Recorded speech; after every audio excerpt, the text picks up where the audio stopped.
apa? Allahumma zid wa barik. Semoga Allah memberikan keberkahan, semoga Allah memberikan tambahan rizki kepadamu.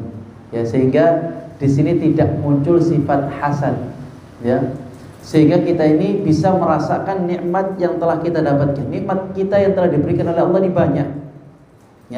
Maka berusaha menjadi hamba-hamba Allah yang bersyukur kepada Allah. Sehingga Allah Subhanahu wa taala mengatakan, la in syakartum la azidannakum wa la in kafartum inna 'adzabi lasyadid. Apabila kalian bersyukur sama nikmat Allah, maka Allah akan tambahkan nanti nikmatnya. Tetapi barang siapa yang dia kufur, ketahuilah bahwasanya azab Allah merupakan azab yang pedih. Baik teman-teman yang dirahmati Allah Subhanahu wa taala. Insyaallah kita akan membahas tentang pintu-pintu yang menuju kepada kesyirikan. Kita ini sekarang dihidupkan oleh Allah Subhanahu wa taala. Diadakan sama Allah di atas muka bumi ini dengan tujuan apa? Kenapa saya kok ada di bumi ini? Kenapa saya hidup? Kenapa saya ada di Tropodo ini tadi? Apa tujuannya? Allah Subhanahu wa taala mengatakan, "Wa ma khalaqtul jinna wal insa illa liya'budun." Tidaklah kami ciptakan jin dan manusia kecuali mereka itu beribadah kepada aku, kata Allah. Beribadah kepada Allah, menghambakan diri kepada semuanya, bapak kita, ibu kita, anak kita, nenek moyang kita, semuanya itu adalah budaknya Allah Subhanahu wa taala. Jadi kalau sudah budak berarti harus nurut sama majikan. Dan majikan kita adalah Allah Subhanahu wa taala. Allah ini Tuhan kita yang telah menciptakan kita, yang telah menghidupkan kita nantinya, yang telah memberikan rizki, yang telah menciptakan alam semesta, yang telah menurunkan hujan, yang telah menumbuhkan biji-bijian. Itu adalah perbuatannya Allah Subhanahu wa taala. Lalu di sini kita harus memperhatikan, kalau memang tujuan kita adalah ibadah, lalu bagaimana cara kita beribadah kepada Allah Subhanahu wa taala? Jangan sampai ibadah yang kita lakukan ini salah. Yang seharusnya saya beribadah kepada Allah dengan jalan ini, ternyata saya memilih jalan yang lain, sehingga tujuan itu tidak sampai apa yang kita harapkan kepada Allah Subhanahu wa taala. Kemudian, masyaallah mukminin rahimani rahimakumullah, perintah yang paling tinggi di dalam Islam itu adalah ifratullah bil ibadah, yaitu mengesahkan Allah di dalam ibadah kepada Allah Subhanahu wa taala. Ibadah ini enggak boleh ada campur tangan siapapun. Ibadah antara diri kita dengan Allah Subhanahu wa taala. Jangan sampai ibadah kita lakukan ada campur tangan dari siapapun di sana. Karena apa? Campur tangan ini tadi bisa merusak ibadah kita kepada Allah Subhanahu wa taala. Sehingga dakwanya para nabi, mereka semua para nabi, mereka mengatakan kepada kaumnya, ya qaumi ibudullah. Jazakallahu khair. Ya qaumi ibudullah, wahai kaumku, beribadahlah kalian kepada Allah. Ma lakum min ilahin ghairu, bahwasanya kalian itu tidak memiliki sesembahan selain Allah Subhanahu wa taala. Kalian cuma punya Tuhan yang satu. Cuma punya Tuhan yang satu, tidak ada Tuhan yang lain. Sehingga orang-orang kafir Quraisy itu, ketika Rasulullah sallallahu alaihi wasallam mendakwakan Tuhannya hanya satu, mereka itu heran. Kita ini punya Tuhan banyak. Jadi kalau dahulu datang ke Mekah itu seperti halnya wisata religi. Wisata religi ini siapa yang mau rezekinya lancar datang sama berhala fulan. Siapa yang mau punya anak dia datang sama berhala fulan. Siapa yang punya hajat tertentu dia sama berhala fulan. Jadi kayak wisata religi mereka. Kemudian datanglah Rasulullah sallallahu alaihi wasallam. Rasul mendakwakan hanya memiliki Tuhan yang satu. Ma lakum min ilahin ghairu. Kalian tidak memiliki Tuhan selain Allah Subhanahu wa taala. Mereka itu semua heran. Dan mereka mengatakan, aja'alal alihata ilahan wahidah. Apakah kalian akan menjadikan Tuhan kami itu menjadi Tuhan yang satu? Inna hadza la syai'un ujab. Ini perkara yang sangat mengherankan. Ma sami'na bihadza fil millatil akhirah in hadza illa ikhtilaf. Kami tidak pernah mendengar ada Tuhan yang satu itu di agama-agama yang lainnya. Ini merupakan permasalahan yang sangat dipermasalahkan. Ya, ini masalahnya di atas masalah.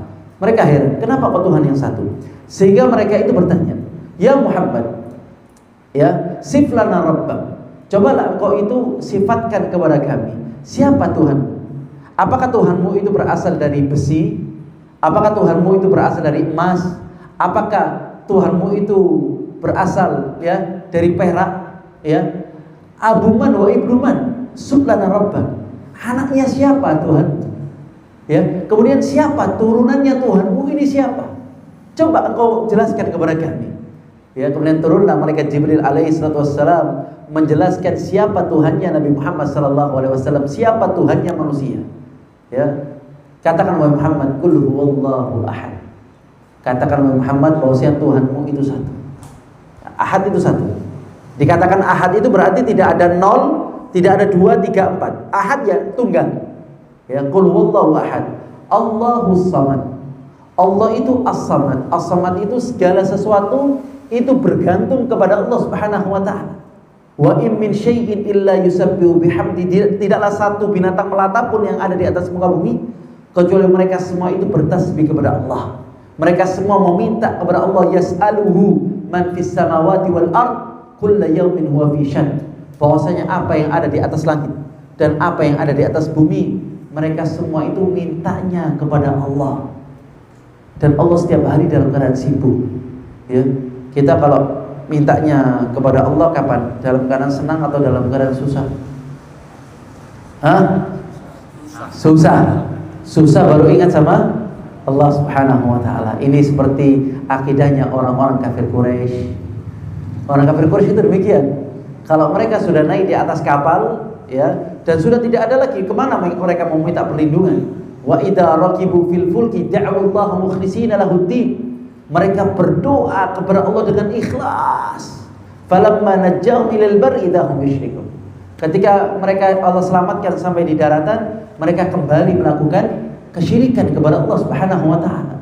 Jangan kita mengikuti mereka. Kita beribadah kepada Allah waktu senang maupun lapang. Gak mau kita ibadah sama Allah di pinggir-pinggir saja. Saya senang, alhamdulillah saya ibadah kepada Allah. Atau bisa tambah ditingkatkan ibadahnya dalam keadaan senang. Dalam keadaan susah, pasti Allah akan menolong seorang hamba. Ketika dia ingat kepada Allah dalam keadaan senang, Allah akan ingat kepada dia dalam keadaan susah. Ya, maka ma'asyiral mukminin rahimakumullah, dialah Allah as-samad. Ya, segala sesuatu itu bergantung kepada Allah, memohon kepada Allah. Lam yalid wa lam yulad. Allah itu tidak dilahirkan, ya, dan tidak melahirkan. Jadi tidak ada turunannya. Ya, yang hidup sebelum Allah ini enggak ada. Ya, yang hidup sebelum Allah tidak ada. Kemudian Allah ini tidak melahirkan Tuhan-Tuhan yang lain. Sehingga Allah ini tidak ada syuraka. Syuraka itu seperti partner. Ya, jadi kalau di dalam perusahaan itu biasanya ada partnernya. Ya, dan di sini Allah Subhanahu wa taala tidak membutuhkan partner di dalam penciptaan langit dan bumi, di dalam memberikan rizki kepada hambanya. Allah tunggal, ya, untuk merubah dari siang menjadi malam, malam menjadi siang, ya, yang menumbuhkan tumbuh-tumbuhan, yang menjatuhkan daun, itu semua dengan izinnya Allah Subhanahu wa taala. Sehingga Allah mengatakan, "Lau kana fihima alihatun illallah la fasadata." Apabila di atas langit dan bumi ada Tuhan selain Allah Subhanahu wa taala, akan hancur. Ya. Presiden ada berapa? Kalau presidennya 2 gimana? Hah? Keker. Ya, ini kecil saja. Di dalam rumah tangga suaminya ada berapa? Kalau suaminya 2 gimana? Kacau sudah. Ini contoh kecil saja. Ya, bagaimana dengan urusan langit dan bumi? Ya, maka di sini harus kita perhatikan. Makanya kita harus kembali kepada Al-Quran. Quran mengajarkan bahwasanya Tuhan itu satu. Walam yakul lahu kufuwan ahad. Dan tidak ada yang serupa dengan Allah. Tidak ada yang serupa dengan Allah. Tidak ada yang sama dengan Allah Subhanahu wa taala. Baik, ma'asyiral mukminin rahimani wa rahimakumullah. Pahala yang terbesar yaitu mentauhidkan Allah. Kemudian dosa terbesar. Ya, ini dosa besar yang paling besar. Sehingga Rasulullah SAW pernah mengatakan, hal adullu, maukah aku tunjukkan bi akbaril kabair, dosa besar yang paling besar. Ya, ini dosa besar yang paling besar. Kemudian Rasul mengatakan, antaj'alu lillahi niddan wa huwa khalaqa, yaitu engkau menjadikan sekutu-sekutu bagi Allah, padahal Allah lah yang telah menciptakan kalian. Allah ini yang menciptakan kalian, tapi kalian membuat sekutu bagi Allah, sehingga di sana murkanya Allah luar biasa. Ya Allah itu sangat murka ketika disekutukan. Ya, maka di sini ketika kita contoh kecil, kita punya pembantu, ada yang punya pembantu di rumah, ya, punya pembantu di rumah. Kemudian pembantu tersebut, ya, dia yang kita berikan gaji, dia tinggal di rumah kita, ya. Kemudian ketika pagi harinya dia bekerja sama tetangga kita. Kerjanya sama tetangga, bersihkan kamar mandi tetangga, rumah tetangga, masak di rumah tetangga. Setelah semua selesai, dia kembali ke rumah kita. Bagaimana tanggapan bapak-bapak sekalian? Senyum? Hah? Marah pasti. Ini nggak beradab, ini nggak beretika. Ya udah, pasti kita usir. Bagaimana kalau kita ini sekarang tinggal di buminya Allah? Ini buminya Allah, lillahi ma fis samawati wa ma fil ard. Langit itu miliknya Allah, gunung-gunung yang lain ini semua itu miliknya Allah. Ya, kemudian kita pun mendapatkan rizki makanan itu dari Allah Subhanahu wa taala. Kemudian kita hanya diperintahkan ibadah. Ternyata ibadah kita bukan untuk Allah. Maka ini perkara yang sangat membuat Allah murka. Makanya Allah haramkan surga itu bagi mereka yang mati dalam keadaan menyekutukan Allah. Wa may yusyrik billah, barang siapa yang menyekutukan Allah, faqad harramallahu alaihil jannah, dan akan Allah haramkan baginya surga, wa ma'wahun nar, dan tempat kembalinya orang ini adalah neraka. Wa ma lidh-dhalimina min ansar, dan orang-orang zalim itu tidak akan pernah mendapatkan pertolongan, ya. Bahkan seorang ayah ketika dia itu ingin memberikan nasihat kepada anaknya, ya, Allah katakan di dalam surat Luqman, ya bunai, wahai anakku, la tusyrik billah, jangan engkau itu menyekutukan Allah. Udah dihati-hatikan, la tusyrik billah, inna syirka la zulmun azim, karena kesyirikan itu merupakan kezaliman yang begitu besar. Ya, kezaliman yang begitu besar, jangan sampai menyekutukan Allah Subhanahu wa taala. Dan syirik ini terbagi menjadi dua. Insyaallah kita nanti akan menjelaskan ya contohnya. Ada syirik besar dan ada syirik kecil. Ya, syirik berarti tadi apa? Membuat ya tandingan bagi Allah Subhanahu wa taala. Kalau tauhid tadi apa? Yaitu mengesahkan Allah di dalam urusan ibadah. Kemudian syirik ini dibagi menjadi dua. Ada syirik besar, ada syirik kecil. Apa bedanya Ustaz antara syirik besar dan syirik kecil? Ya, syirik besar ini pelakunya ketika dia melakukan syirik besar, maka amalannya itu akan dihapuskan oleh Allah. Ya, amal soleh yang dia lakukan dihapuskan. Ya, antum bekerja selama 10 tahun, sudah nabung, gajinya ditabung ya, untuk umroh, untuk bangun rumah, untuk ini. Kemudian tiba-tiba di tahun yang ke-10 diambil orang. Hah? Hilang, gak ada. Gimana perasaannya? Hilang. Ini yang kita tabung selama 10 tahun tidak ada. Gimana perasaannya? Kacau, kita mau bunuh diri mungkin. Ya, mungkin ini saya tabung lama-lama ternyata nggak ada. Sama, ketika seorang dia beramal, melaksanakan amal saleh, dia menabung, amalan ini kita menabung. Ya, makanya Allah mengatakan ma'indakum yanfad wa ma'indallahi baq. Ya, apa yang ada di sisi Allah itu akan kekal, dan apa yang ada di sisi kalian itu akan hilang. Yang kalian miliki sekarang ini akan hilang. Ya, yang kalian miliki sebentar. Yang kalian miliki itu semua akan hilang. Ya, apa? Harta kita, rumah kita, pasangan kita, anak kita, apapun hilang. Ya, kita akan kembali kepada Allah sendiri. Kita kembali kepada Allah sendiri nantinya. Maka di sini ketika seorang dia tidak ada amalan yang akan dia sampaikan kepada Allah, bekal apa yang akan dia bawa? Ya, bekal apa yang akan dia bawa? Dan orang yang dia melakukan syirik besar, dihapuskan amalannya. Ya, sebagaimana ketika Allah katakan kepada Nabi Muhammad SAW di dalam surat Az-Zumar, la in asyrakta la yahbatanna 'amaluk. Wahai Muhammad, ketika engkau melakukan kesyirikan, maka amalanmu akan dihapus. Ini Nabi Muhammad. Wala takunanna minal khasirin, dan engkau akan menjadi orang yang rugi. Ini Nabi Muhammad. Kemudian nabi-nabi yang lainnya di dalam surat Al-An'am, ketika Allah ceritakan kisah Nabi Musa, Harun, Sulaiman, Ibrahim, Ilyas, Ismail, Yahya, semua. Dan Allah tutup dengan apa? La in asyraku la habita anhum ma kanu ya'malun. ketika mereka itu melakukan kesyirikan kepada Allah Subhanahu wa taala, maka seluruh amalan mereka dihapuskan oleh Allah Subhanahu wa taala. Ya. Kalau syirik kecil, dia itu tidak dihapuskan amalannya. Ya, tidak dihapuskan, tetapi amalan tersebut itu tidak diterima. Ya, amalan tersebut tidak diterima. Kemudian syirik besar, pelakunya itu akan kekal di dalam api neraka. Ya, pelakunya apa? Kekal di api neraka. Sedangkan syirik kecil, pelakunya tidak kekal di api neraka. Kemudian syirik besar, dia kharij minal millah. Dia bisa keluar dari agama Islam. Dia bisa keluar dari agama Islam. Sedangkan syirik kecil, dia tidak bisa menyebabkan keluar dari agama Islam. Ya. Dan berkaitan dengan syirik besar.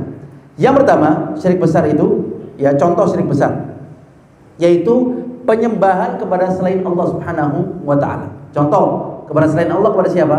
Kepada matahari, kepada bulan, kepada dewa, ya, kepada api, ya, kepada wali, kepada kuburan misalkan. Maka ini berarti penyembahan kepada selain Allah Subhanahu wa taala. Maka ini semua dia termasuk perbuatan kesyirikan kepada Allah. Sehingga Allah mengatakan wa annal masajida lillah, bahwasanya masjid-masjid semua ini miliknya Allah.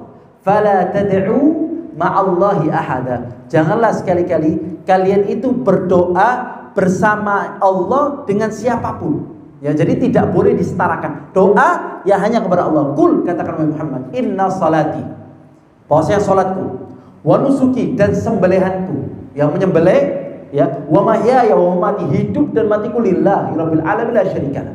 Aku serahkan hanya untuk Allah, tidak ada sekutu bagi Allah Subhanahu wa taala. Ya, ingat Nabi Yusuf. Nabi Yusuf ini ketika di dalam penjara, ya, dia masuk di dalam penjara karena menghindari fitnah wanita. Ya, fitnah wanita ini fitnah yang sangat besar, dan akhirnya ya Nabi Yusuf ini dia memilih untuk masuk ke dalam penjara. Ketika dia di dalam penjara, wa dakhala ma'ahu fitya fatayan. Masuklah di dalam penjara tersebut dua pemuda. Ya, dua pemuda. Dan dua pemuda ini dia menyampaikan bahwasanya dia bermimpi, ya. Yang satunya mengatakan bahwasanya saya melihat saya ini menuangkan khamr, ya, menuangkan khamr. Yang satunya lagi mengatakan bahwasanya saya ini meletakkan di atas kepalaku roti dan dimakan oleh burung. Nabi ta'wili inna naraka minal muhsinin. Coba engkau tafsirkan mimpinya ini. Kami memandang kau ini orang-orang yang baik. Ya. Kemudian katanya siapa? Yusuf. Qala la ya'tikuma ta'amun turzaqani illa nabba'tukuma bi ta'wilihi qabla an ya'tiyakuma. Bahwasanya tidaklah makanan nanti yang akan datang kepada kalian kecuali aku akan sampaikan kepada kalian makanan apa yang akan disajikan kepada kalian. Padahal makanannya belum datang, tapi ya Yusuf bisa akan menyampaikan. Ya. Kadzalika, ya, begitulah aku diajarkan oleh Allah Subhanahu wa taala. Ya, wallahu ghalibun ala amrihi walakin aktsarun nasi la ya'lamun. Tetapi kebanyakan manusia tidak mengetahui. Kemudian Yusuf mengatakan apa? Ya sahibas sijn. Wahai, ya, wahai penghuni penjara, ya sahibas sijn. A'arbabun mutafarriqun. Apakah tuhan-tuhan kalian yang banyak ini, ya, khairun amillahil wahidil qahar, itu jauh lebih baik daripada Allah yang esa dan yang telah memiliki kekuatan yang luar biasa. Ya, ini dikatakan sama Yusuf, bertanya, kalian memiliki Tuhan yang banyak, itu lebih baik ataukah memang Tuhan yang satu ini? Ma ta'buduna min dunihi, tidaklah yang kalian sembah selain Allah illa asma'u sammaitumuha, kecuali cuma nama-nama saja yang kalian berikan nama, label sendiri. Cuma nama saja yang kalian kasih label di sana. Antum wa aba'ukum ma anzalallahu biha min sultan. Kalian dan nenek moyang kalian yang Allah tidak pernah menurunkan bukti di dalamnya perintah, tidak ada. Inil hukmu illa lillah, bahwasanya segala putusan itu ada di tangan Allah. Amara alla ta'budu illa iyyah, Allah perintahkan agar kalian tidak beribadah kecuali hanya kepada Allah. Dzalika dinul qayyim, inilah agama yang lurus, ini agama yang benar. Walakinna aktsarun nasi la ya'lamun, tetapi kebanyakan manusia tidak mengetahui. Allah katakan kebanyakan manusia tidak mengetahui, ya. Jadi itu membuat sesembahan selain Allah Subhanahu wa taala. Kemudian yang kedua yaitu berdoa ya atau meminta pertolongan kepada selain Allah Subhanahu wa taala ya. Doa ini diantara bentuk seseorang menghinakan diri. Yang menghinakan diri itu hanya kepada Allah Subhanahu wa taala. Dan tidak boleh kita itu berdoa ya yang tidak bisa mengabulkan kecuali Allah Subhanahu wa taala. Contoh misalkan menurunkan hujan siapa? Allah. Yang memberikan rezeki Allah. Yang memberikan kesembuhan, kita sakit minta doa ya untuk keyakinan kesembuhan siapa? Allah Subhanahu wa taala. Maka ini semua di antara hal-hal yang tidak bisa dilakukan oleh manusia, itu mintanya kepada siapa? Allah Subhanahu wa taala. Enggak boleh kemudian seorang dia datang ke kuburan kepada wali fulan, dia mengatakan, "Berikanlah saya rezeki, coba sembuhkan anak saya." Ya, kemudian berikanlah saya syafaat, lindungi saya dari mara bahaya, berikanlah saya manfaat. Maka ini semua apa? Kadang di dalam kuburan itu nggak ada orangnya. Kemudian kepada siapa dia meminta? Gitu. Kadang nggak ada orangnya. Kemudian kepada siapa dia meminta? Kepada tanah. Ya, berarti ini dia tidak menggunakan akal. Makanya Islam itu ini menggunakan akal yang sehat, akal fitrah. Dia minta kepada Allah yang hayy, Allah ini hidup. Ya, Allah ini hidup. Kalau hidup berarti bisa melihat, bisa mendengar, ya, memiliki kemampuan, bisa berkata. Karena Allah ini ada. Kalau berdoa kepada selain Allah, hidup saja tidak.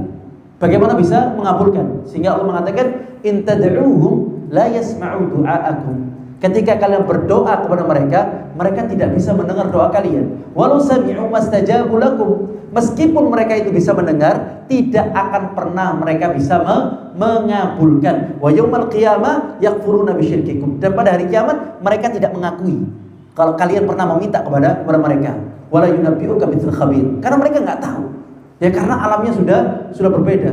Makanya Islam ini mudah, minta gampang langsung kepada Allah Subhanahu wa taala tanpa perantara. Ya, tanpa harus perantara minta. Ud'uni astajib lakum. Doa kalian minta kepada aku, maka aku akan mengabulkan. Ya, kadang orang itu minta doanya ekspres. Kepingin apa? Cepat ekspres, langsung dikabulkan. Akhirnya jalan pintas. Jalan pintasnya mana? Ya kuburan ini. Langsung aja minta sama kuburan. Kenapa nggak minta sama kucing? Sama yang lainnya? Ya, maka ini harus kita menggunakan akal sehat kita. Ya, minta kepada Rabbul Alamin. Allah yang bisa ya memberikan segala sesuatu. Ya, maka di sini pentingnya seorang dia berdoa kepada Allah Subhanahu wa taala. Kemudian yang ketiga, di antara syirik besar yaitu mempercayai kekuatan gaib. Ada kekuatan gaib atau kekuatan yang bisa memberikan manfaat atau bisa memberikan mudarat. Ya, dia menganggap biasanya ada jimat.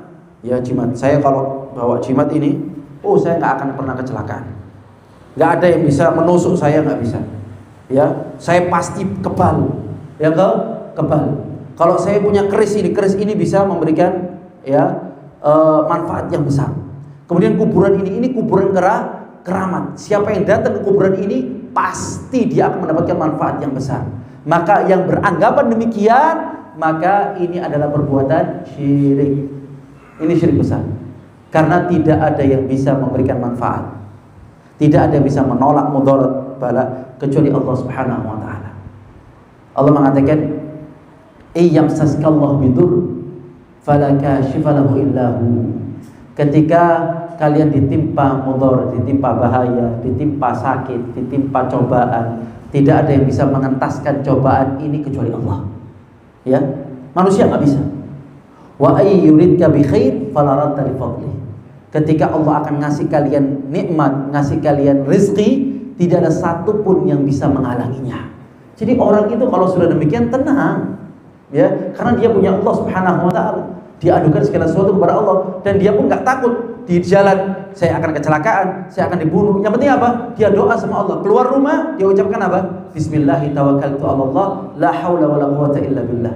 Dengan menyebut nama Allah, aku bertawakal, tidak ada daya upaya, kekuatan kecuali Allah Subhanahu wa taala. Di pagi hari dia mengatakan bismillahilladzi la yadur ma'asmi syai'un fil ardi wala fis sama wa samiul alim. Dengan menyebut nama Allah, tidak ada yang bisa memberikan mudarat di langit maupun di bumi, dan dialah Allah yang Maha mendengar lagi Maha mengetahui. Jadi enggak perlu apa? Jimat. Ya, barang siapa yang dia menggantungkan jimat dan dia menganggap bahwa jimat itu bisa memberikan ilmu gaib, ya, maka faqad asyrak, dia telah melakukan sebuah kesyirikan. Ya, maka tidak dibolehkan. Kemudian yang keempat yaitu mempersembahkan kurban ataupun sesajen kepada selain Allah Subhanahu wa taala. Ya, Ustaz, saya ini ingin potong ayam. Kemudian ayam ini akan saya serahkan kepada makhluk halus. Halusnya seperti sutra. Ya, enggak tahu halusnya bagaimana ini. Apakah pernah dilus-lus? Ya, makhluk halus ataupun Roh Kudus, ya, ataupun jin atau siapapun. Ataupun dia ya mempersembahkan kurbannya ini kepada pohon keramat. Ada pohon biasanya. Ya, pohon itu pohon keramat udah ratusan ribuan tahun misalkan, saya harus persembahkan ke sana agar ketika saya berjalan saya nggak diganggu. Ya, ataupun kalau dia minta dia akan diberikan. Maka ini berarti apa? Melakukan kesyirikan. Ya, Allah mengatakan apa? Inna a'tayna kal kautsar fasalli li rabbika wanhar fasalli li rabbik. Hendaklah kalian itu salat untuk siapa? Untuk Tuhanmu. Begitu juga kurban. Kurban itu untuk siapa? Untuk Allah Subhanahu wa taala. Ya, bukan berarti kemudian kurban untuk Allah, kemudian darahnya, dagingnya kita kasihkan kepada Allah. Allah tidak katakan demikian. Allah katakan apa? La yanalallahu luhumuha wala dima'uha walakin yanaluhu taqwa minkum. Bahwasanya tidak akan pernah sampai kepada Allah darahnya, dagingnya, tetapi yang sampai kepada Allah ketakwaan kalian. Jadi kalau menyembelih mengatakan apa? Bismillah, Allahu akbar, dengan menyebut nama Allah. Dan janganlah kalian memakan sesembelihan yang tidak disebutkan nama Allah di sana. Wala ta'kulu mimma lam yudkar ismullahu alaihi wa innahu lafisq. Kata Allah, janganlah kalian memakan sesembelihan yang kalian tahu tidak disebutkan dengan nama Allah, karena itu sebuah kefasikan, seperti bangkai. Yaitu seperti bangkai. Maka ya, urusan sesembelihan ini serahkan sembelihan ini untuk Allah Subhanahu wa taala. Akikah kita serahkan untuk siapa? Ya, akikah kita serahkan untuk Allah Subhanahu wa taala. Kurban, ya Idul Adha, kita serahkan untuk Allah. Ketika haji, ini kita serahkan untuk Allah Subhanahu wa taala. Ini untuk Allah. Inna salati wa nusuki. Nusuk ini apa? Nusuk ini apa? Penyembelihan. Ya, nusuk itu untuk Allah Subhanahu wa taala. Kemudian yang keberapa sekarang? Yang kelima ya. Yang kelima yaitu biasa menggunakan jasa dukun dan paranormal. Ya.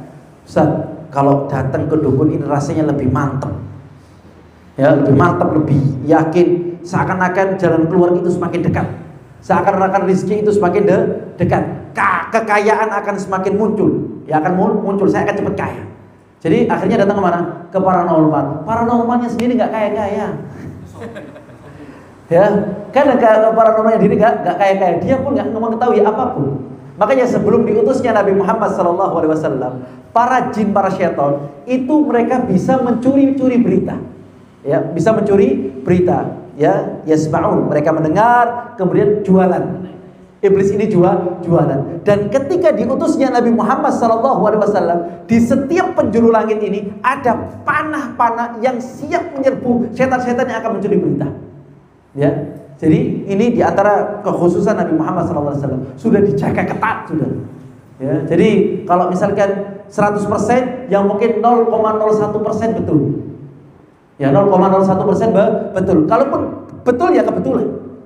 Ya, kadang sama Allah dibuat betul biar dia mereka semakin sesat akhirnya.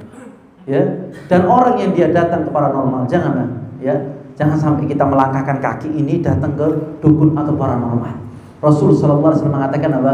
Man atakahinan au arrafan. Siapapun yang dia datang kepada dukun ataupun arraf yang dia mengaku dirinya pintar, arrafan, fasaddaqa bima yaqul, dan dia membenarkan ucapannya. Oh, betul ucapannya. Faqad kutiba bima nuzila ala Muhammad. Orang ini telah kufur terhadap apa yang telah diturunkan kepada Nabi Muhammad SAW. Kufur kepada Quran. Bayangkan, berarti telah kafir kepada Al-Quran, enggak main-main. Maka ini diantara contoh-contoh syirik-syirik besar yang harus betul-betul dijauhi. Kalau enggak apa? Masalahnya sangat besar. Kita menghadapi problemnya yang sangat besar. Kalaupun pernah melakukan demikian, maka saat ini banyak bertobat kepada Allah, tobat dan nasuh, dan jangan diulangi lagi. Ya. Dan kemudian yang kedua yaitu syirik kecil. Ya. Syirik kecil tadi apa? Syirik kecil apa bedanya dengan syirik besar? Syirik kecil tadi apa? tidak menghapuskan amalan. Kemudian apa? Tidak keluar dari agama Islam. Kemudian tidak kekal di dalam api neraka. Ya, tapi syirik ini bisa menghanguskan amalan yang dilakukan saat itu. Ya, sehingga Rasulullah SAW mengatakan, innama akhwafu ma akhafu alaikum asyirkul asghar.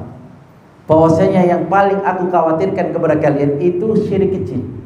Karena syirik kecil ini samar-samar. Ya, seperti halnya semut hitam di atas batu hitam di kediaman malam. Bisa kita melihatnya? Bisa untuk cari? Bingung untuk nyarinya. Dan ini syirik ini demikian, samar-samar, sehingga ditakutkan oleh Rasulullah SAW daripada fitnah Dajjal. Fitnah Dajjal terlihat fitnahnya. Ya, tapi kalau fitnah ya syirik kecil ini bahaya. Maka pentingnya seorang dia betul-betul hati-hati sehingga tidak terjerumus ke dalam syirik kecil ini tadi. Ya. Di antaranya yang pertama yaitu riya. Riya ini apa? Riya ini di dalam beramal, ya kita itu lebih cepat untuk mendapatkan pujian manusia ketika melakukan ibadah. Betul atau tidak? Orang itu kalau sudah ibadah, dakwah, sholat, menuntut ilmu, sedekah, ya kemudian puasa, kalau dia di hadapan manusia, ya saya tadi malam Quran, baca Quran 2 juz, kemudian saya lanjutkan dengan sholat malam, ya saya selesaikan 1 juz, kemudian saya salat subuh, salat ini saya sampai. Niatnya apa dia? Riya. Ya, riya an-nas. Maka bagaimana perasaan orang yang demikian? Enak atau tidak? Kan enak orang riya ini tadi. Jadi kita itu harus punya hubungan ibadah kita dengan Allah Subhanahu wa taala. Ya, memang ada sedekah yang ditampakkan. Ya. Sebagaimana Allah mengatakan, ya, in tubdu shadaqatin fa ni'mahi. Kalau kalian tampakkan sedekah itu baik. Ya, wa in tukhfuha wa tu'tuhal fuqara fa huwa khairul lakum. Kalau kalian sembunyikan dan kalian berikan kepada orang-orang miskin, itu jauh lebih baik daripada sedekah yang secara terang-terangan. Ya, jadi karena memang diri kita ini ya rentan, gampang untuk dipuji. Ada orang yang enggak suka dipuji?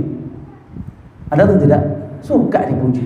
Gantengnya, masya Allah, solehnya, bacaan Qurannya bagus, misalkan. Ya ini orang taat, ya ini orang dipuji, langsung dia miber sudah. Tapi kalau sudah dihina, ya dihina, kamu ini sok soleh saja, nggak bagus ini. Pasti apa? Mulai kecil. Tetapi orang yang ikhlas, makanya orang yang ikhlas itu mau dicela, mau dipuji ya biasa-biasa saja. Ya mau dicela, mau dipuji biasa-biasa saja, nggak pengaruh sama sekali. Karena apa? Karena saya serahkan ibadah itu untuk Allah Subhanahu wa taala dan saya belajar, saya serahkan kepada Allah. Maka di sini ya kita harus ya waspada terhadap sifat riya. Riya itu ingin dilihat, ingin dipuji, apalagi kalau sudah ada bosnya. Sama bos berarti harus lebih khusyuk sholatnya. Kalau misalkan ada mertua, ada mertua doanya semakin ya ditegakkan, semakin ditangis-nangiskan misalkan. Biar apa? Nanti sama mertuanya dikasih bonus sama mertua. Nah ini subhanallah, ini makanya masalah ibadah tidak boleh ada ikut campur. Ya, tidak ada ikut campur orang lain, hanya untuk Allah. Sebagaimana Allah mengatakan, "Wa ma umiru illa liya'budullaha mukhlishina lahuddin." Tidaklah mereka diperintahkan kecuali untuk memurnikan ibadah mereka untuk Allah Subhanahu wa taala. Kemudian yang kedua yaitu sum'ah. Ya, sum'ah itu apa? Didengar. Kamu tahu fulan, dia ingin didengar nama-namanya. Ya, makanya orang yang dia menjadi korek api neraka, korek apinya neraka itu 3 orang. Yang pertama siapa? Yaitu orang yang dia menuntut ilmu. Ketika dia menuntut ilmu, niatnya bukan karena Allah. Dia menuntut ilmu niatnya untuk apa? Untuk dikatakan, orang ini alim, ini orang yang berilmu. Ya, ini orang pinter. Ya, itu yang dia cari memang. Lakop itu yang dia cari. Dan Allah mengatakan faqad qil. Dan kau sudah mendapatkan kalakop tersebut. Kemudian ditelungkupkan wajahnya di dalam api neraka dan Allah lemparkan di tengah-tengah api neraka jahanam. Ya. Kemudian yang kedua, orang yang bersedekah. Orang ini dermawan. Tidaklah aku tinggalkan satu jalan pun kecuali aku letakkan ya uang hartaku di sana. Nah, yatim, kepada janda, kepada pembangunan masjid, kepada apapun saya berikan semuanya. Ya, tetapi engkau lakukan itu yuqal annaka jawad. Engkau ini orang dermawan. Kau dikenal, fulan dermawan, fulan dermawan. Itu yang kau cari. Nama ini yang kau cari. Faqad qil. Dan engkau sudah dikatakan sebagai orang yang dermawan. Kemudian ditelungkupkan wajahnya dan dilemparkan ke dalam api neraka. Ya. Kemudian orang yang dia berjihad di jalan Allah, yang dia berjuang, ya, menegakkan kalimat Allah, ya. Kemudian ketika dikatakan oleh Allah, maka Allah katakan faqad kadzdzab. Engkau telah berdusta. Engkau berjuang ini akan dikatakan sebagai apa? Syuja'. Engkau ini orang yang pemberani, ya. Kau orang yang tidak memiliki ketakutan, kau berani, faqad qil, dan kau telah mendapatkannya. Kemudian dilemparkan ke dalam api neraka, ya. Dan ini bahayanya seseorang di dalam menjalankan ibadah kepada Allah, niatnya bukan karena Allah Subhanahu wa taala, riya, sum'ah, ya. Kemudian yang terakhir ini saya tutup yang terakhir. Insyaallah nanti kita akan menutupnya dengan cara menghindari pintu-pintu syirik. Kemudian kita buka tanya jawab, ya, sebelum waktu zuhur nantinya.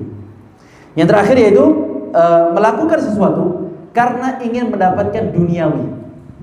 Ya, tadi kalau misalkan seseorang dia riya untuk mendapatkan apa?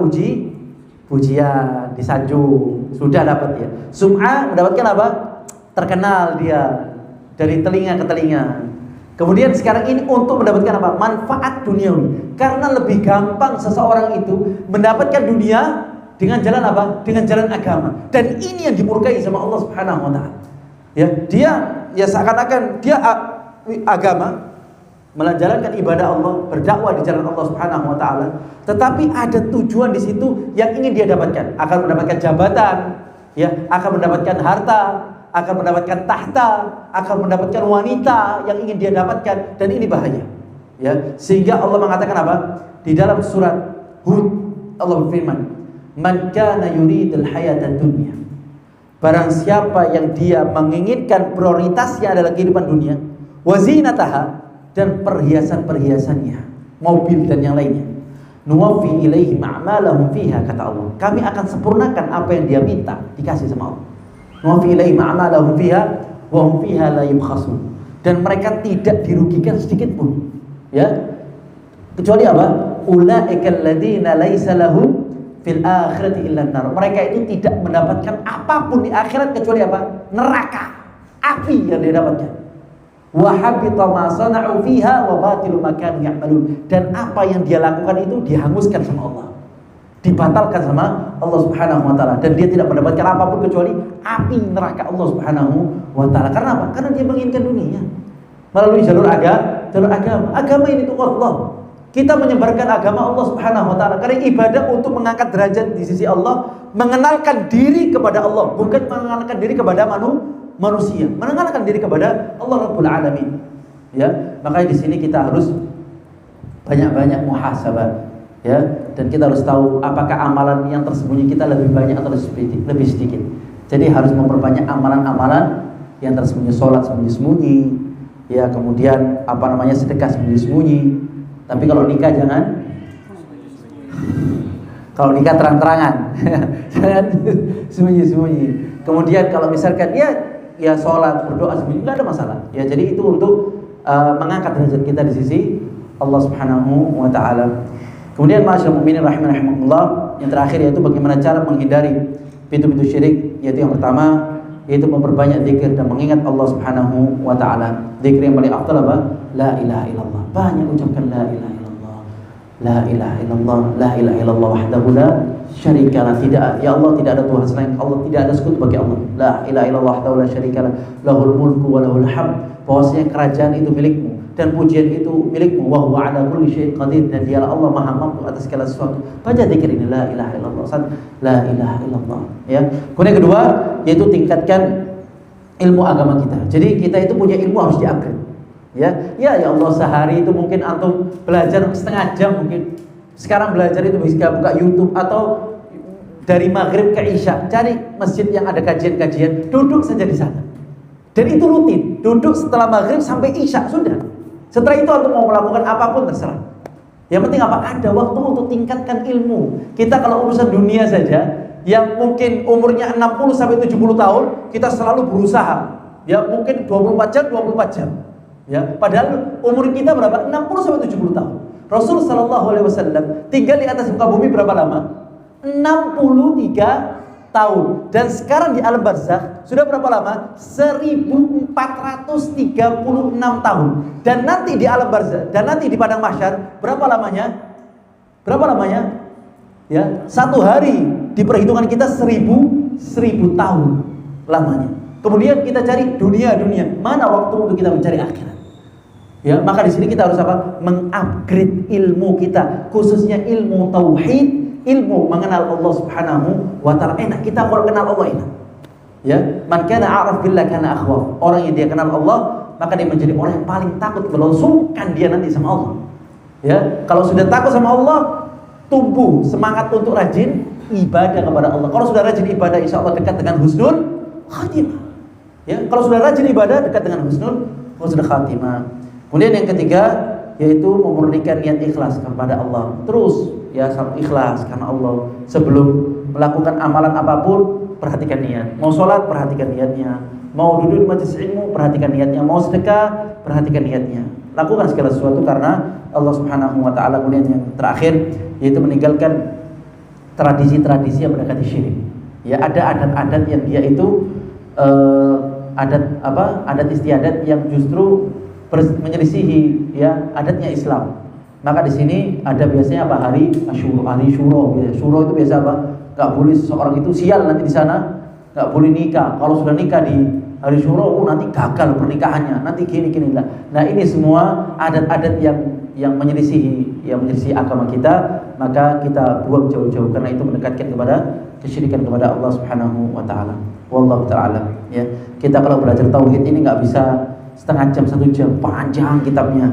Tapi insya Allah bisa menjadi istiqamah, menjadi ahli tauhid. Karena orang yang dia pada akhir hidupnya, Rasul mengatakan, man kana akhiru kalamihi la ilaha illallah dakhala jannah. Barang siapa yang pada akhir hidupnya dia bisa mengucapkan la ilaha illallah, masa antum enggak kepingin nanti ketika sakaratul maut antum bisa ucapkan la ilaha illallah? Nikmatnya. Ada orang yang dia ketika sakaratul maut nyanyi. Ada ketika sakaratul maut dia mati di atas perutnya pezina. Ada yang ketika sakaratul maut dia dalam keadaan apa? Minum khamr. Ya. Dan ini nasallallahu alaihi wasallam. Mana penutup yang kita cari? Penutup yang kita cari dalam keadaan amal saleh. Lalu kita mengucapkan la ilaha illallah, kembali kepada Allah Subhanahu wa taala. Ya, barang siapa yang mengucapkan la ilaha illallah dakhala jannah, dia akan masuk ke dalam surga Allah Subhanahu wa taala. Wallahu taala alam.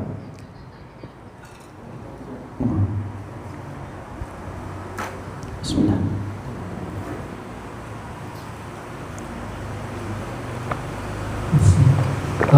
Baik, kita sekarang masuk ke sesi tanya jawab.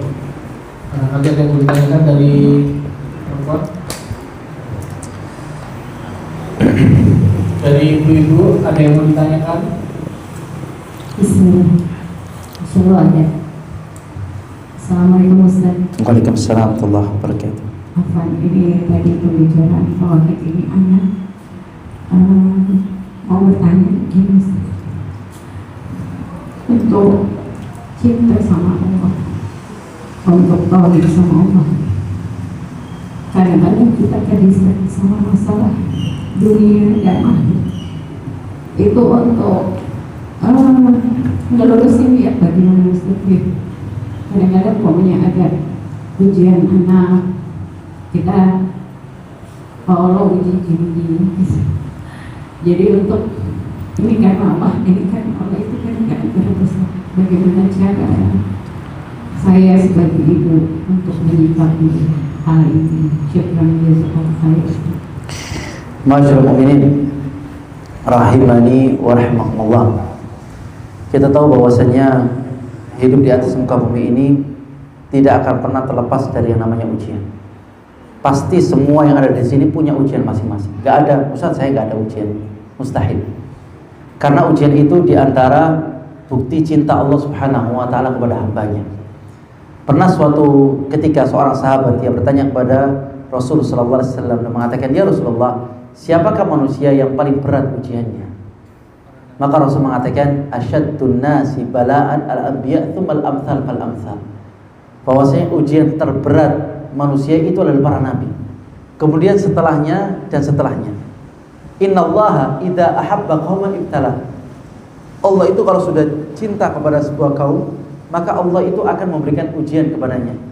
Dan ujian yang Allah berikan ini nggak ngawur. Ujian itu yang masih bisa dijalani oleh hamba tersebut.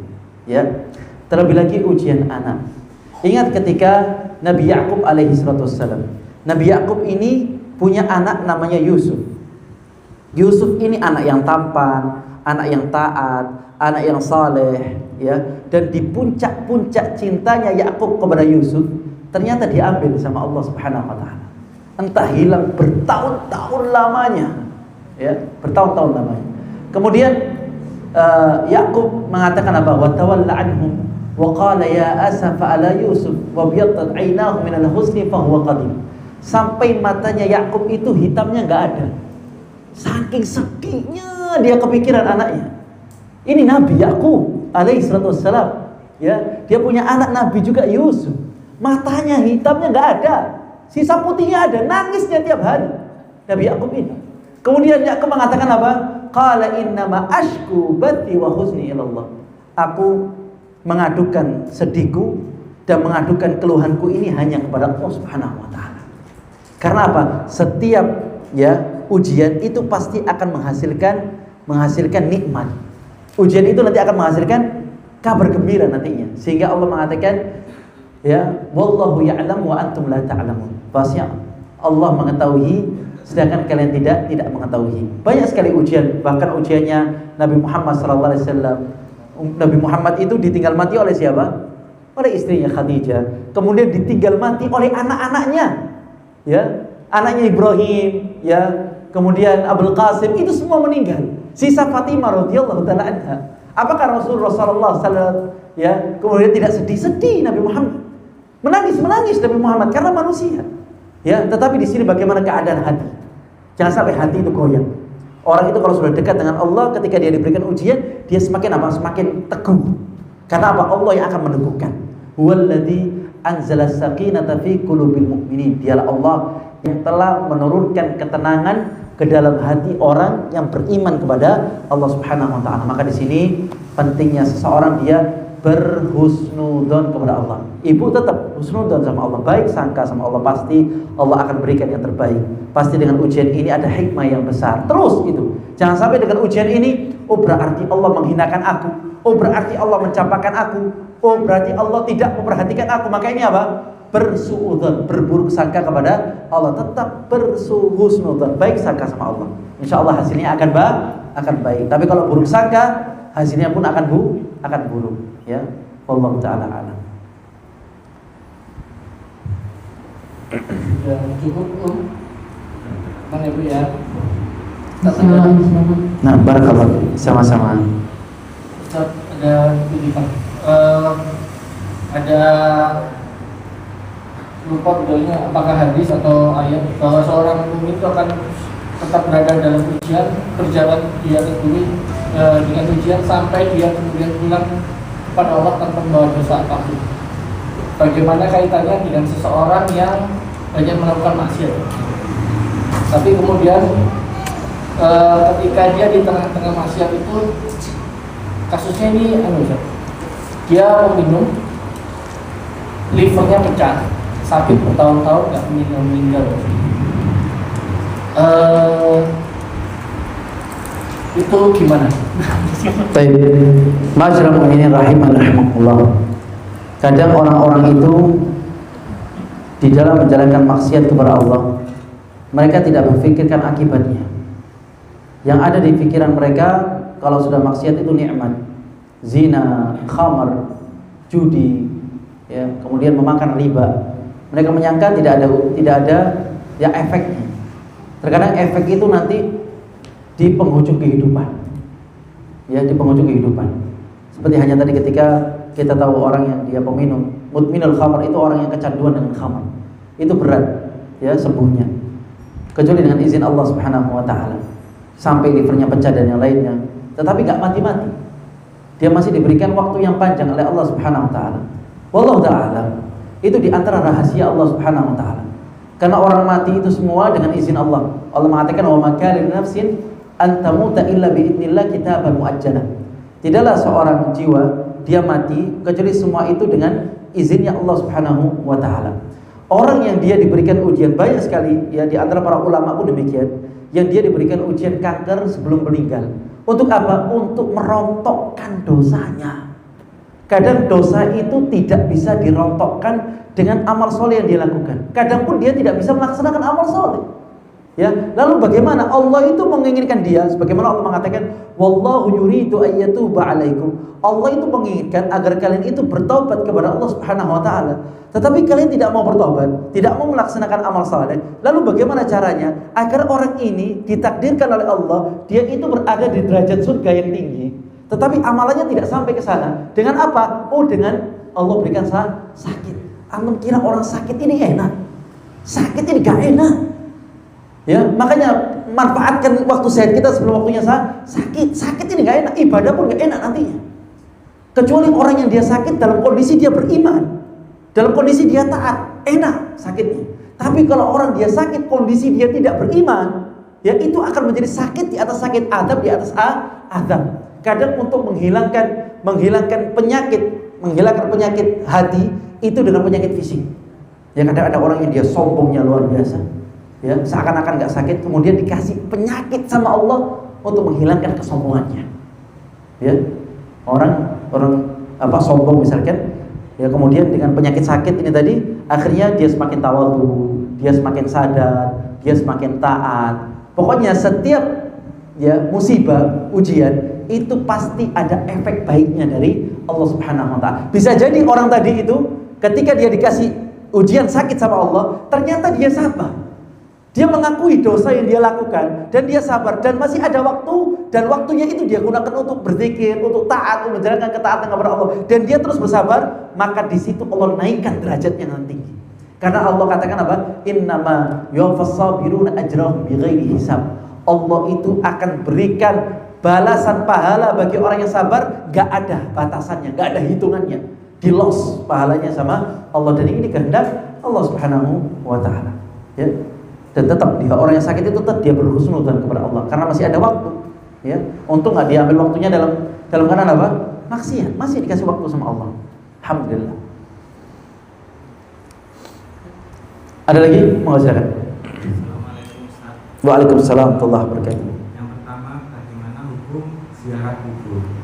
Yang kedua, apakah tidak membutuhkan pendamping untuk melaksanakan tugas-tugasnya? Nah, tapi Allah menciptakan malaikat, dan itu pun malaikat mempunyai tugas masing-masing. Nah, Bashirul mu'minin rahimani wa rahimakumullah. Ya. Ketika seorang dia ziarah kubur, saya katakan ziarah kubur. Ketika ziarah kubur ini Rasul sallallahu alaihi wasallam dulu mengatakan kuntu nahaitukum an ziyaratil qabri. Dahulu aku larang kalian untuk ziarah kubur. Ya, karena dahulu mereka ziarah kubur itu, mereka itu meminta-minta kepada kuburan. Mereka menjadikan kuburan itu sebagai masjid. Ya, jadi dahulu para nabi, ya orang Yahudi dan Nasrani, ketika mati nabi-nabi mereka jadikan yang mereka itu ya kuburan mereka sebagai masjid, tempat peribadatan, ibadah mereka kepada Allah Subhanahu wa taala. Kemudian Nabi, aku larang kalian untuk ziarah kubur. Fal ana fazuruha. Sekarang silakan kalian ziarah kubur. Fa innaha tudzakirukumul maut. Karena ziarah kubur itu bisa mengingatkan kalian tentang kematian, tentang akhirat. Kalau memang niatnya demikian, maka dibolehkan. Ya, untuk mendoakan si mayit, Allahumma fillahu warhamhu, Allahumma tsabbithu, terus mendoakan, maka dibolehkan. Tapi kalau sudah datang ke sana, bukan lagi dia mendoakan tetapi minta didoakan. Ya. Kemudian setelah itu dia duduk di sana, dia membaca Al-Qur'an, dia sholat di sana, maka ini semua tidak dibolehkan. Ya, jadi ziarah kubur itu juga ada adab-adabnya. Di antaranya ketika seorang dia masuk kuburan, apa yang dia ucapkan? Ya, assalamualaikum ya ahlad diyar minal muslimin wal muslimat wa inna insyaallah bikum lahiqun. Ya, salam sejahtera kepada penduduk kuburan ini tadi. Dan kita semua insya Allah akan menyusul kalian semua. Ya, ini ucapan salam kepada ahli kubur, dan ini adab.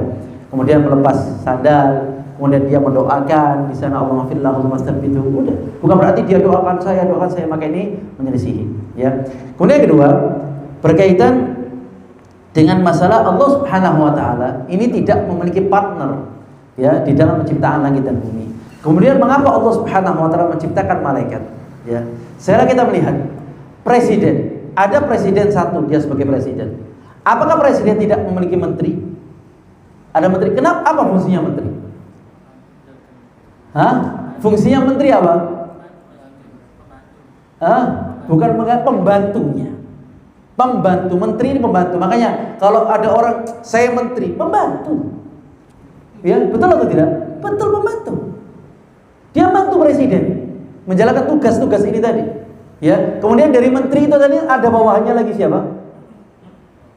Siapa? Ada wali kota, ada gubernur, ada bupati, ya kan? Kemudian ada itu semua sebagaimana Allah mengatakan, alhamdulillahilladzi ja'ilal malaikati rusulan. Segala puji bagi Allah Subhanahu wa taala yang telah menjadikan malaikat itu sebagai utusan-utusan Allah. Ya, uli ajnihatin mathna wa thulatha wa ruba yazidu fil khalqi ma yasha. Di antara mereka itu ada yang memiliki sayap 2, 3 dan 4. Bahkan ada yang memiliki 600 sayap sebagaimana malaikat Jibril alaihi salatu wassalam. Ya. Jadi mereka itu menjalankan perintahnya Allah saja. Ada perintah mereka jalani. Tidak ada perintah ya tidak ada. Mereka jalankan la ya'sunallaha ma amarahum wa yaf'aluna ma yu'marun. Ya, bahkan la yasbiqunahu bil qaul. Mereka itu tidak pernah mendahului Allah dengan ucapan. Tidak pernah. Ya, mereka itu taat betul kepada Allah Subhanahu wa taala dan banyak sekali bala tentara Allah. Contoh kemudian di bumi ini, mengapa Allah mengutus rasul? Ya, rasul, ada nabi, ya. Makanya rasul itu ada dari malaikat, ada dari manusia. Rasul dari malaikat ya malaikat, ya. Dan rasul dari manusia siapa? Nabi dan rasul. Dan rasul ini menyampaikan risalah Allah. Kenapa Allah nggak turun saja langsung menyampaikan risalah? Kenapa nggak presiden saja yang ngurusi semua? Tapi perintah dari siapa? Dari Allah Subhanahu wa taala. Satu. Ya, perintah dari Allah, larangan dari Allah. Ya, tidak ada malaikat itu membuat perintah, tidak ada malaikat itu membuat syariat. Dan malaikat tidak tahu kapan terjadinya hari kiamat. Dan malaikat tidak tahu apa yang ada di dalam Lauhul Mahfuz. Dan malaikat itu makhluk yang diciptakan, sedangkan Allah Khaliq yang menciptakan. Allah menciptakan malaikat min nur, dari cahayanya arsy-Nya Allah Subhanahu wa taala. Dan sangat banyak jumlah malaikat Allah. Sebagaimana Allah mengatakan, "Wa ma ya'lamu junuda rabbika illahu." Tidak ada yang mengetahui berapa jumlah pasukan-pasukan Allah kecuali Allah Subhanahu wa taala. Ketika perang Badar, siapa yang membantu? Para malaikat-malaikat Allah. Dengan izin siapa? Dengan izinnya Allah Subhanahu wa taala. Tapi Tuhan yang disembah Allah, sehingga tidak ada orang itu menyembah malaikat. Ya, sehingga di dalam surat Saba sama surat Fatir itu ada orang-orang yang mengaku mereka itu menyembah malaikat. Dan malaikat mengatakan, "Maha suci Engkau ya Allah." Ya, kami tidak mau disembah. Mereka tidak mau disembah. Ya, jadi yang disembah hanya Allah Subhanahu wa taala. Tayyib. Ziarah Rasul sallallahu alaihi wasallam mengatakan, "La tashuddur rihal illa fi thalathi masajid." Tidak boleh seseorang dia melakukan sebuah perjalanan yang jauh dalam rangka ibadah kepada Allah kecuali di 3 masjid. Masjidil Haram, Masjid Nabawi, dan Masjidil Aqsa. Ini perjalanan dalam rangka apa? Ibadah kepada Allah. Tapi kalau sudah mengkhususkan, ya ziarah kubur dikhususkan kepada wali fulan, maka ini tidak dibolehkan. Kecuali antum lewat, antum nggak sengaja lewat ziarah kubur, tapi niatnya apa? Untuk mendoakan, bukan berarti kemudian wali antum minta doa sama wali lah. Ya, kalau minta doa berarti seharusnya minta doa kepada siapa? Rasul sallallahu alaihi wasallam. Kalau misalkan mau ya doa kepada makhluk, ya Rasul saja tidak bisa mengabulkan, tidak bisa apalagi selain Rasul sallallahu alaihi wasallam. Jadi tidak boleh meniatkan ziarah kepada wali kecuali 3 masjid. Apa? Masjidil Haram, Masjid Nabawi, dan Masjidil Aqsa. Baik. Baik ya. Masyaallah mukminin rahimakumullah. Mungkin ini yang bisa kita sampaikan pada kajian siang hari ini. Semoga kajiannya bermanfaat, semakin bertauhid, semakin rajin ibadah kepada Allah dan menjauhi perbuatan-perbuatan syirik, maupun syirik besar maupun syirik kecil, dan semoga kita semua dikumpulkan oleh Allah Subhanahu wa taala di dalam golongan orang-orang yang mentauhidkan Allah dan mendapatkan syafaat dari Rasul sallallahu alaihi wasallam. Rasul itu bisa memberikan syafaat kepada siapa? Ya, barang siapa yang dia mengucapkan la ilaha illallah khalisan fi qalbihi, ikhlas di dalam hatinya, dialah orang-orang yang mendapatkan syafaat dari Rasul sallallahu alaihi wasallam. Mungkin yang bisa saya sampaikan, kita tutup kafaratul majlis. Subhanallah wa bihamdika, asyhadu an la ilaha illa anta, astaghfiruka wa atubu ilaik. Assalamualaikum warahmatullahi wabarakatuh.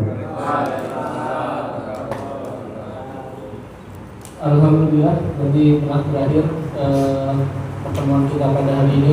Mudah-mudahan apa yang kita terima, ilmu yang kita dapat kita Allahumma amin. Di kemudian hari, dan menjadi bekal kita dalam menjalani kehidupan dan menjadi pemberat timbangan amal kita di hari yaumul akhir. Allahumma amin. Dan semoga bagaimana Allah kumpulkan kita hari ini, Allah kumpulkan kita lagi di surganya. Amin amin insyaallah. Saya cukupkan. Setelah ini bapak-bapak bisa menikmati konsumsi yang disediakan. Assalamualaikum warahmatullahi wabarakatuh.